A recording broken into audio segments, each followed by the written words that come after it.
नमस्कार. तर आज म्हण घेऊया केर डोळ्यात आणि फुंकर कानात. अर्थ अगदी सोपा आहे. समस्या एक, उपचार दुसराच.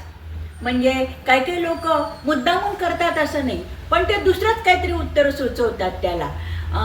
आता उदाहरणार्थ एखादा शेतकरी विहिरीमध्ये बघतोय वाकून की त्याच्या विहिरीला पाणी नाहीये.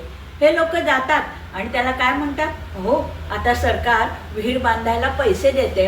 अरे त्याची समस्या अशी की त्याच्या विहिरीला पाणी नाहीये आणि तुम्ही त्याला उपचार काय सुचवताय की सरकार विहीर बांधायला पैसे देते. एक छोटं मूल आईसाठी रडतंय, तर हे लोक त्याला काय म्हणतात, अरे हे बघ ते छोटं कुत्र्याचं पिल्लू कसं खेळतंय. म्हणजे समस्या एक असती, उपचार दुसरा. म्हणजे केर डोळ्यात आणि फुंकर कानात. आलं लक्षात? आणि आवडलं तर लाईक, शेअर, सबस्क्राईब करा.